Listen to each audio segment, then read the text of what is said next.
새해 복 많이 받으십시오. 싱싱송 역사인 가요 1월 첫째 주 이야기를 시작합니다.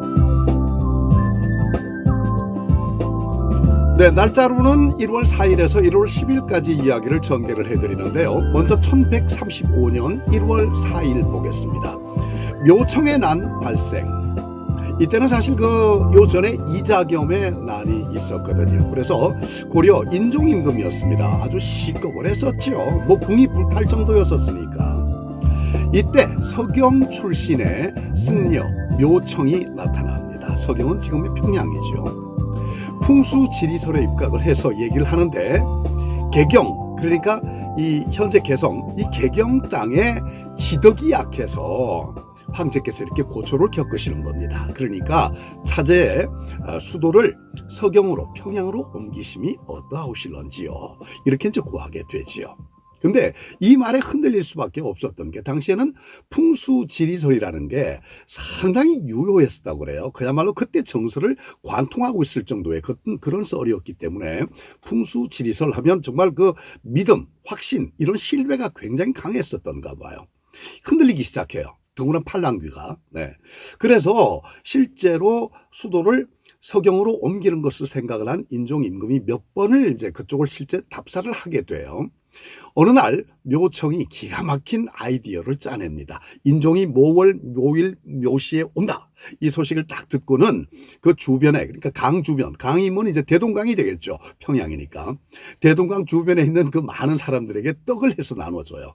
그 많이 빚어가지고 떡을 나눠주면서 아이고 드실 만큼 드세요 했겠죠, 당연히. 그리고 모일 모시에 임금께서 행차를 하시니까 내가 신호를 드리면 투척하시란 말이에요. 강물로 그냥 떡을 집어넣으라고. 그러면서 떡에다가 기름을 잔뜩 발라주는 거예요.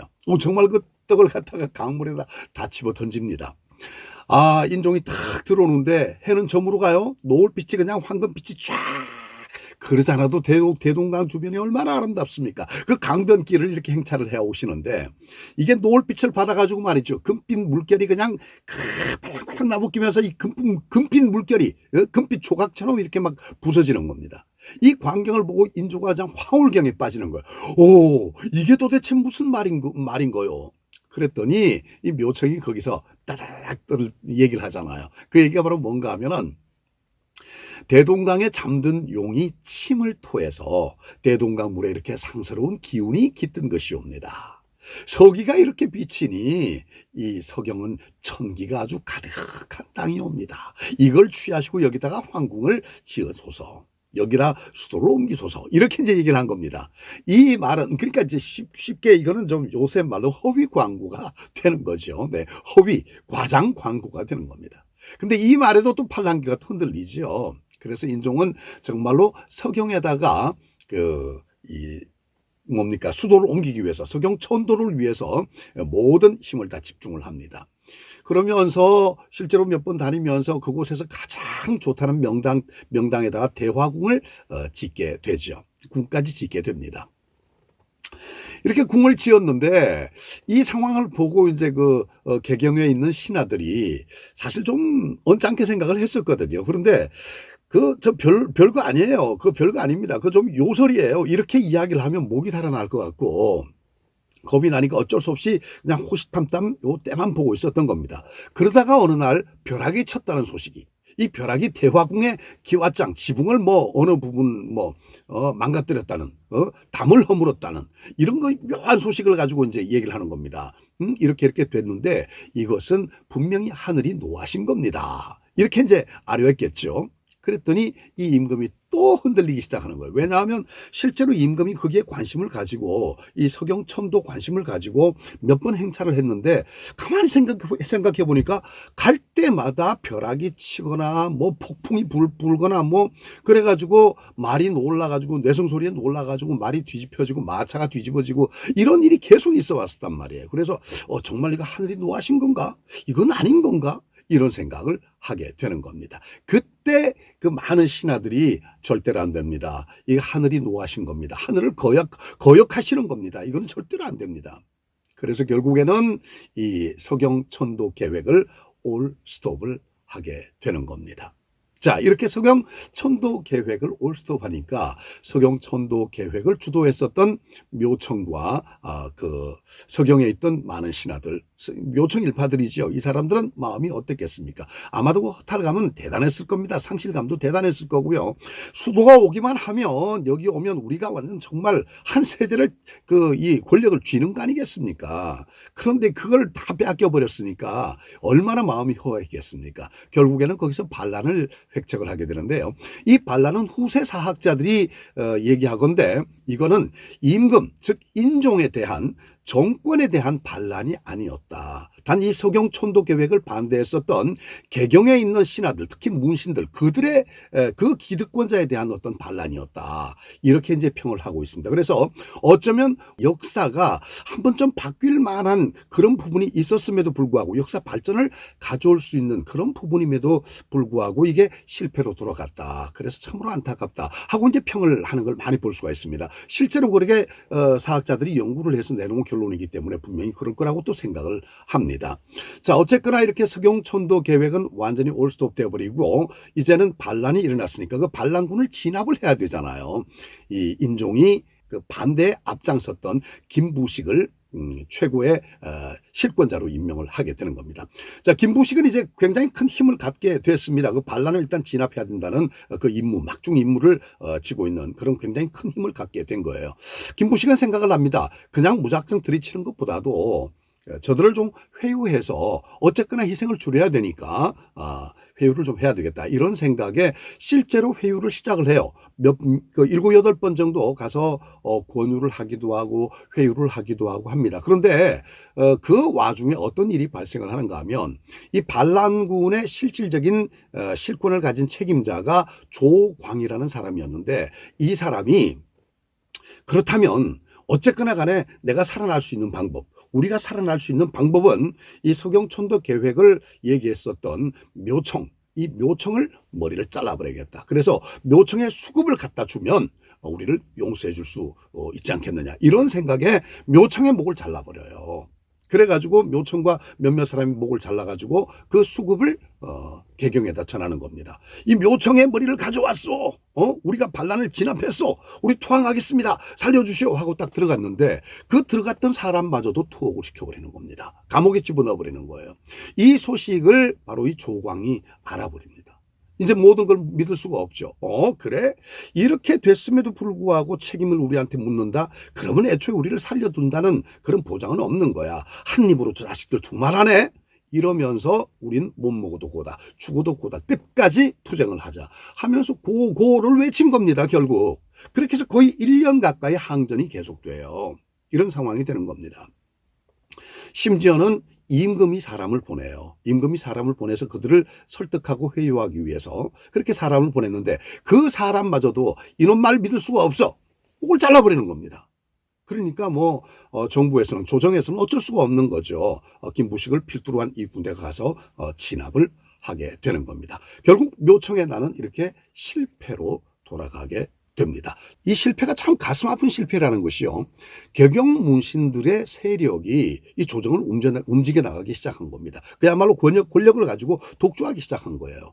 근데 이게 이제 점점 심해져요. 점점 심해져서 나중에는 왕권을 능멸하기까지 하는 겁니다. 이런 횟수가 점점 잦아지는 겁니다. 문신들이 이렇게 득세를 하고 왕권을 능멸할 정도까지 모든 세력, 모든 권력을 다 움켜쥐었다는 얘기는 상대적으로 무신들이 그야말로 길을 펴지 못하는 그런 세상이 된 겁니다. 무신들은 온갖 폭압에 시달리게 되는 거지요. 훗날 어떻게 됩니까? 무신정변의 원인이 바로 여기서 기인한 겁니다. 네, 바로 묘청의 난, 이 묘청의 난이 일어났던 그날이 1135년 1월 4일이었습니다. 자, 1982년 1월 5일 보겠습니다. 야간 통행 금지 해제. 통행 금지는 먼저 1945년 9월 미 군정사령관이죠. 하지 중장의 분정포고 1호가 발동되면서 시작이 됐습니다. 물론 뭐 워낙 없이 살았던 상태고 해방을 맞이한 지 불과 3년 정도밖에 되질 않았기 때문에 그럴 수밖에 없지 않습니까? 이게 뭐 치안이 어떻게 제대로 되겠습니까? 그 상황에서. 그런 상황에서 범죄가 그렇게 자주 일어나니까 이 범죄를 줄이는 순기능은 분명히 했었습니다. 하지만 그 이면에 인신구속이라는 역기능이 있었죠. 점차 불만이 고조됐었고요.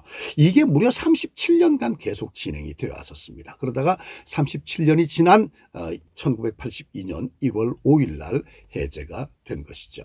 자, 해제된 그해 2월 6일입니다. 약 한 달 후가 되겠죠.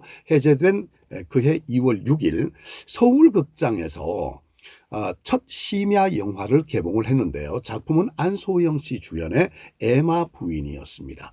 첫날 밤에 약 1,500석 극장에 5천여 명이 꽉 들이찹니다.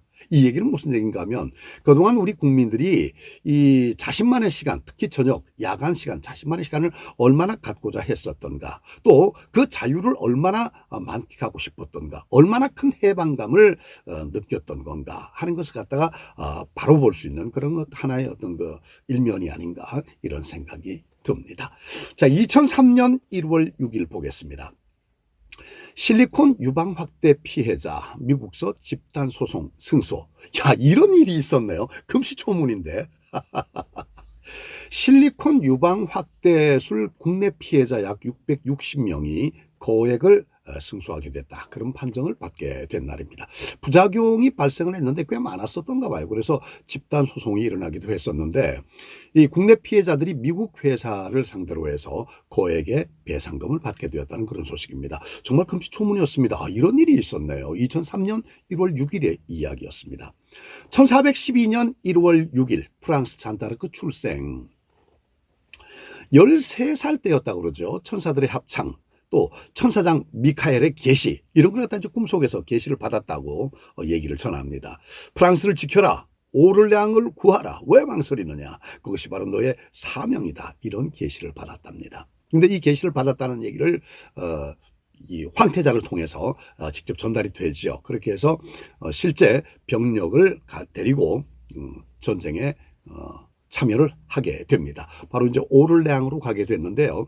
이 오를레앙은 그때 당시에 영국군들이 이미 진을 완벽하게 구축을 하고 포위 상태에서 오를레앙을 뭐 함락한다는 것은 뭐 정말 식은 죽 먹기로 거의 뭐 시간이 초읽기에 들어간 그런 상태였고, 상대적으로 오를레앙에 있는 모든 그 프랑스 군인들은요 이미 전쟁이 끝났다는 사실, 우리가 졌다는 사실, 이 패배의식이 자명해졌다고 그렇게 얘기를 합니다. 그만큼 사기가 땅에 떨어졌다는 얘기죠. 그런데 그렇게 떨어진 사기 가운데 하나의 빛이 바로 떨어집니다. 소문이 들어오는데 신의 계시를 받은 소녀 장군이 우리를 도우러 이 구원병이 되어서 온다. 이런 소문이 터지기 시작한 거예요. 신의 계시를 받았다 그러잖아요. 신의 계시를. 그러니까 이제 오를레앙 그 병사들이 전부 다 다시 사기가 충천하게 됐고 영국군과 맞닥뜨려 가지고 영국군을 패퇴시킬 수 있었다. 그래서 오를레앙의 결국 그 위대한 승리를 잔다르크는 가지고 오게 됩니다. 구원병으로 나가서.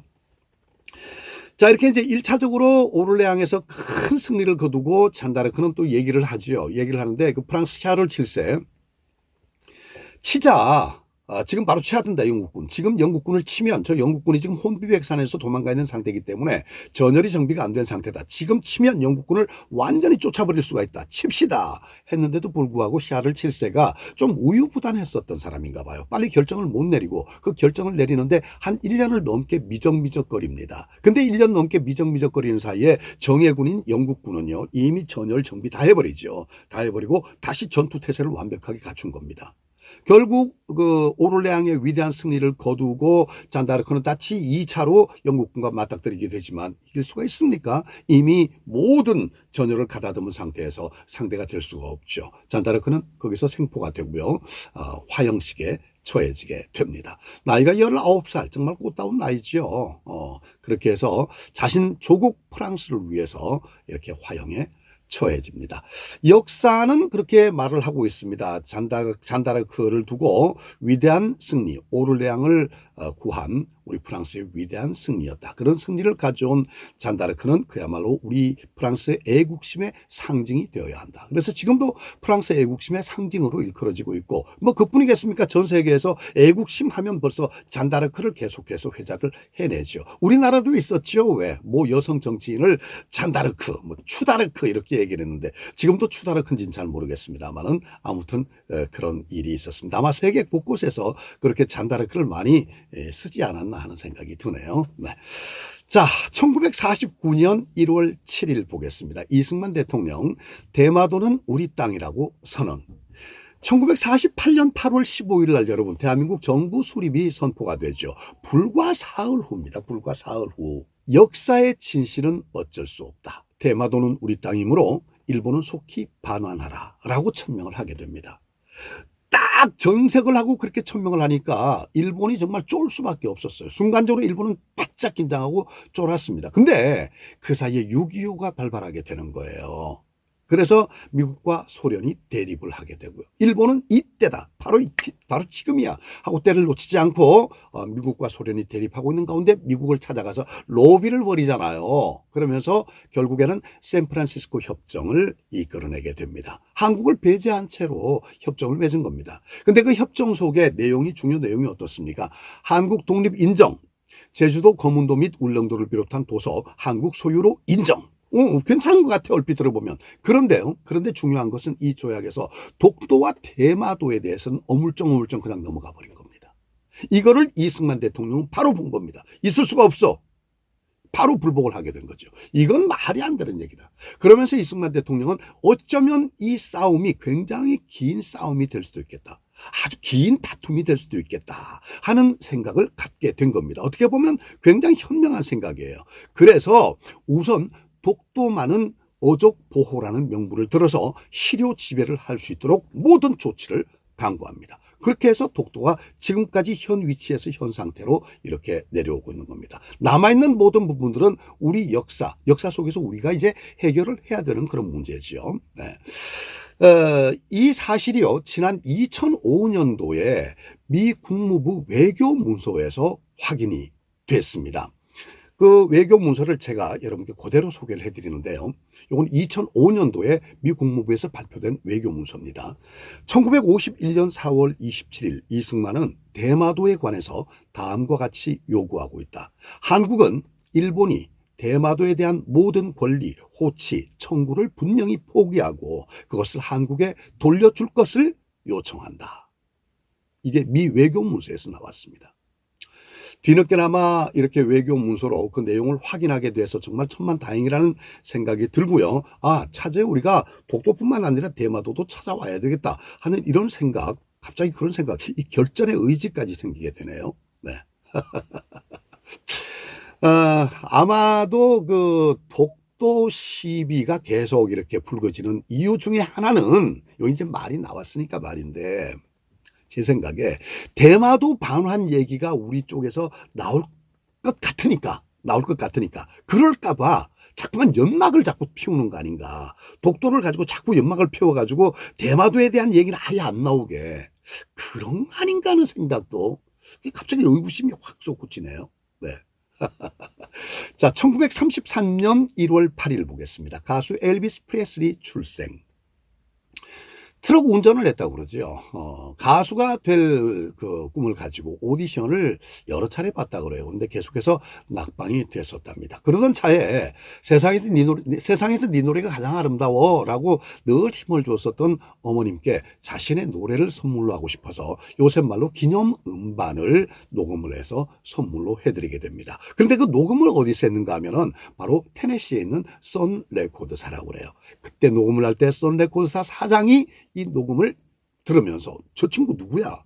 야, 노래 보통이 아닌데 하면서 이름을 머릿속에 주입을 했다는 얘기입니다. 결국 그 사장이 가수의 길로 인도를 하게 되고 우리는 엘비스 프레슬리라는 레전드를 만나게 되는 겁니다. 근데 처음에 엘비스 프레슬리가 나왔을 때요. 그때는 굉장히 시끄러웠다고 그래요. 왜냐하면 이 엘비스 프레슬리가 노래하는데 젊은 층은 굉장히 정말로 각광을 했었고요. 엄청나게 지지를 보냈었고 환호를 했었다고 그래요. 반면에 기성세대는 그야말로 혐오에 가까울 정도로 싫어했다고 그럽니다. 왜냐하면 기성세대 말을 표현을 하자면 너무너무 퇴폐적인 몸짓이다. 그리고 악마의 노래다. 어떻게 저걸 듣고 우리 아이들이 좋아할 수 있는가? 저건 방송에서도 사라져야 된다. 이렇게까지 얘기를 했답니다. 심지어는 방송 촬영도 엘비스 프레슬리라는 이름이 자꾸만 높아지니까 쇼 프로그램에 출연을 안 시킬 수는 없잖아요. 근데 출연을 했으되 방송 카메라가 아랫부분, 허리 아랫부분은 너무나 외설적이고 퇴폐적이다 그래가지고 아랫부분은 비치지 않고 허리 윗부분 상체만 카메라로 포커스를 잡아서 이렇게 방송을 했었다고 기록에도 나와 있습니다. 얼마나 어른들이 싫어했으면요. 기성세대가. 네, 퇴폐적이라고 그랬잖아요. 악마의 노래라고 그랬잖아요. 그 정도로 정말 경멸을 할 정도였었으니까. 그런데 엘비스 프레슬리가 누굽니까? 네, 다 헤쳐나가잖아요.